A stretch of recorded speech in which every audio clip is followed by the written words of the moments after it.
Spiritual ஜோதிடம் TV நேயர்களுக்கு astro கேஎஸ்ஐயங்கரின் பணிவான நமஸ்காரம். வார பலன் 22/4/2024 28/4/2024 வரை உண்டான வாரத்திற்கு மேஷம் முதல் மீனம் வரை என்னென்ன பலன்கள் அப்படின்றத பார்ப்போம். இந்த வாரத்தின் கோல்சாரம் அப்படின்னு எடுத்தோமேனா காலபுருஷ தத்துவத்தின் முதல் ராசியான மேஷ ராசியில் குரு பகவானும் சூரிய பகவானும் இருக்கிறார். கன்னியில கேதுவும், கும்பத்துல சனி செவ்வாய், மீனத்துல புதன் சுக்கிரன் மற்றும் ராகு, இந்த 3 கிரகங்கள். சந்திர பகவான் அதிவேகமாக செல்லக்கூடியவர். இந்த வாரத்தில் பார்த்தேனால் ஹஸ்த நட்சத்திரம், அதாவது கன்னியா ராசியிலிருந்து மூல நட்சத்திரம் வரலும் போகிறார், அதாவது தனுசு ராசி வரலும் போகிறார். இந்த வாரத்தில் வரக்கூடிய பெயர்ச்சிகள் அப்படின்னு சொல்லக்கூடியது பார்த்தேன் 22ஆம் தேதி அன்னைக்கு செவ்வாய் கும்ப ராசியிலிருந்து மீன ராசிக்கும், 25ஆம் தேதி அன்னைக்கு சுக்கிர பகவான் மீன ராசியிலிருந்து மேஷ ராசிக்கும் போகிறார்.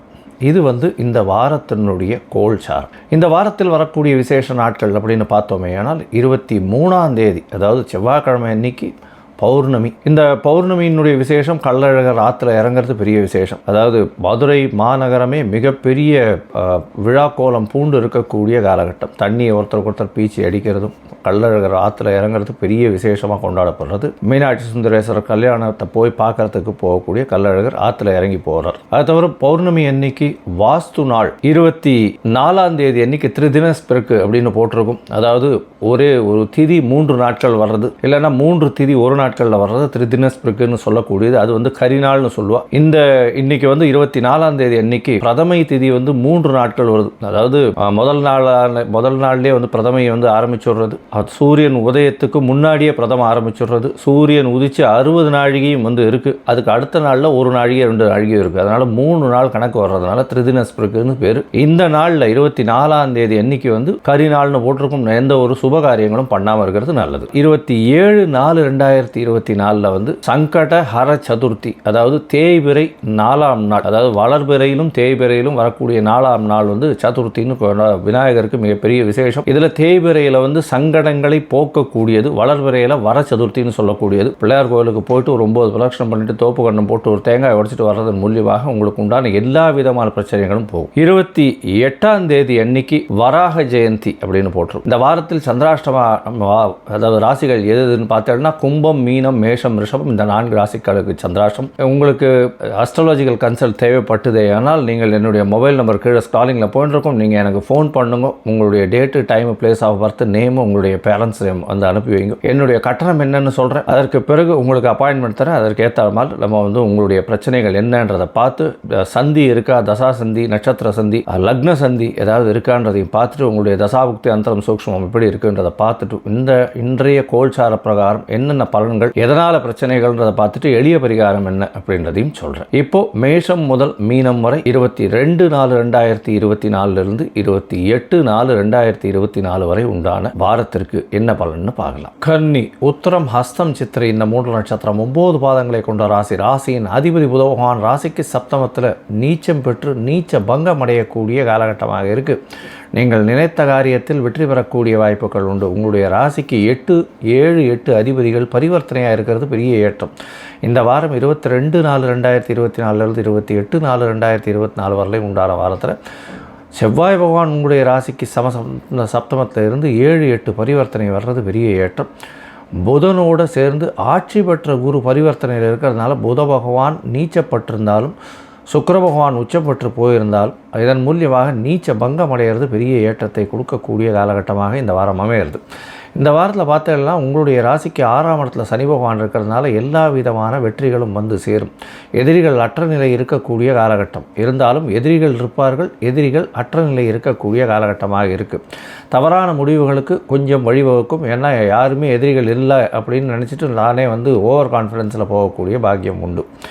இந்த வாரத்தில் பார்த்தீங்கன்னா உங்களுடைய ராசிக்கு சப்தமத்தில் 4 கிரகங்கள் இருக்குது. செவ்வாய், புதன், சுக்கிரன் மற்றும் ராகு 4 கிரகங்கள் இருக்கக்கூடிய காலகட்டம்.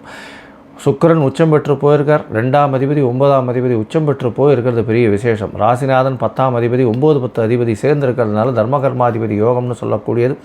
இதன் மூலியமாக 7ஆம் இடத்துல வந்து போய் இருக்கிறதுனால இதன் மூலியமாக அதாவது தானங்கள் அதிகமாக கொடுக்கக்கூடிய காலகட்டம், புண்ணியங்கள் செய்யக்கூடிய, ஆன்மீகத்திற்கு சுற்றுலா செல்லக்கூடிய வாய்ப்புகள் நிச்சயமாக வரும். உங்களுடைய ராசிக்கு பார்த்தோம்னா எதிர்பாலினத்தவர் மூலியமாக நல்ல ஒரு ஏற்றமான செய்தி வரக்கூடிய வாய்ப்புகள் உண்டு. பார்ட்னர்ஷிப் பிஸ்னஸில் திடீர் ஏற்றம் கிடைக்கக்கூடிய காலகட்டமாக இருக்கும். மனைவி அதாவது எதிர்பாலினத்தவர் மூலியமாக நல்ல ஒரு ஏற்றம் கிடைக்கும். அதை தவிர வந்து நண்பர்கள் மூலியமாக நல்ல ஒரு நற்செய்தி வரக்கூடிய வாய்ப்புகள் நிச்சயமாக உண்டு. உங்களுடைய ராசிக்கு 8ஆம் இடத்துல 12ஆம் அதிபதி போகிறதுனால ஷார்ட் ட்ரிப், வெளிநாடு, வெளியூர், வெளிமாநிலம் சென்று வரக்கூடிய பாக்கியம் நிச்சயமாக உண்டு.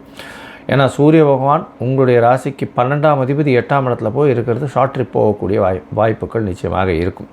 இந்த வாரத்தில் பார்த்தீங்கன்னா சந்திர பகவான் அதிவேகமாக செல்லக்கூடிய கிரகம்னு சொல்கிறவர் வந்து உங்களுடைய ராசியிலேயே இந்த வாரத்தை ஆரம்பிக்கிறார். 22/3/2024 28/4/2024 வரலாம். அதாவது 22/4/2024 28/4/2024 வரலாம் உண்டான வாரத்தில் சந்திர பகவான் 23ஆம் தேதி காலை ஒரு 9:30 மணி வரலும் உங்களுடைய ராசியிலேயே இருக்கார். கேது பகவானோடு சேர்ந்து இருக்கிறதுனால உடல் நலத்தில் சற்று பிரச்சனைகள் வரும். சளி இந்த மாதிரியான விஷயங்களில் பிரச்சனைகள் வரக்கூடிய வாய்ப்புகள் உண்டு. உடல் நலத்தில் சற்று கவனமாக இருக்கிறது நல்லது. 11ஆம் அதிபதி ராசியில் இருக்கிறதுனால பண வரவிற்கு பஞ்சம் இருக்காது. உங்களுடைய ராசிக்கு 2ஆம் இடத்துல சந்திர பகவான் போகிறார். 24ஆம் தேதியிலிருந்து 23ஆம் தேதியிலிருந்து 25ஆம் தேதி மாலை ஒரு 7:30 மணி வரலும் இருக்கக்கூடிய காலகட்டம். இந்த காலகட்டத்தில் வந்து குருச்சந்திர யோகம் அமைகிறது. கஜகேசரி யோகம்னு சொல்லக்கூடியது. தனக்காரகன் தனஸ்தானத்தை பார்க்குறதும் தனஸ்தானாதிபதி உச்சம் பெற்று போயிருக்கிறதும் பெரிய ஏற்றத்தை கொடுக்கும். நினைத்த இடத்திலிருந்து பணம் வரவிற்கு பஞ்சம் இல்லாமல் இருக்கக்கூடிய காலகட்டமாக இந்த வாரம் அமைகிறது. படிக்கக்கூடிய மாணவர்களுக்கு நல்ல ஏற்றமான காலமாக அமையும். உங்களுடைய ராசிக்கு 3ஆம் இடத்துல சந்திர பகவான் போகிறார். அதாவது 25ஆம் தேதியிலிருந்து 28ஆம் தேதி கார்த்தால ஒரு 3-3:30 மணி வரலும் இருக்கக்கூடிய காலகட்டமாக இருக்குது. இதன் மூலியமாக பார்த்தோம்னா சந்திர பகவான் 3ஆம் இடத்துல இருக்கிறதுனால முயற்சி ஸ்தானத்தில் நல்ல ஒரு ஏற்றம் கிடைக்கக்கூடிய காலகட்டம். முயற்சிகள் அனைத்துமே வெற்றி பெறும். நீங்கள் நினைத்த பலனை அனுபவிக்கக்கூடிய வாய்ப்புகள் உண்டு. அதாவது உங்களுடைய முயற்சியின் மூலியமாக அதிக லாபம் ஈற்றக்கூடிய வாய்ப்புகள் நிச்சயமாக இருக்கும். உங்களுடைய ராசிக்கு 4ஆம் இடத்துல சந்திர பகவான் போகிறார். அதாவது 28ஆம் தேதி கார்த்தாலிருந்து 30ஆம் தேதி காலை ஒரு 8:30 மணி வரலும் இருக்கக்கூடிய காலகட்டம். குரு பகவான் சந்திர பகவானை பார்க்குறார். தாயின் உடல்நிலையில் நல்ல ஏற்றம் இருக்கும். அதை தவிர தந்தையின் உடல்நிலையில் நல்ல ஏற்றம் இருக்கக்கூடிய காலகட்டமாக இந்த வாரம் அமைய போகிறது. இந்த வாரத்தில் பார்த்தாலேயானால் உங்களுடைய உடல்நிலை வந்து கொஞ்சம் ஜாகிரதையாக பார்த்துக்கோங்க. என்ன கேது பகவான் உங்களுடைய ராசியிலேயே இருக்கிறதுனால சந்திரனும் சேர்ந்து இருக்கிறதுனாலே இந்த காலகட்டத்தில் கொஞ்சம் ஜாகிரதையாக இருக்கிறது நல்லது. பொதுவாக பார்த்தோம்னா இந்த வாரம் பெரிய பொன்னான வாரமாக இந்த வாரம் அமைய போகிறது. இந்த வாரத்தில் உங்களுக்கு பெரிய ஏற்றங்களும் மாற்றங்களும் வரப்போகிறது. இந்த வாரத்தில் நீங்கள் அருகில் இருக்கக்கூடிய வரதராஜ பெருமாள் கோயிலுக்கு போயிட்டு துளசி மாலை போட்டு வாங்க.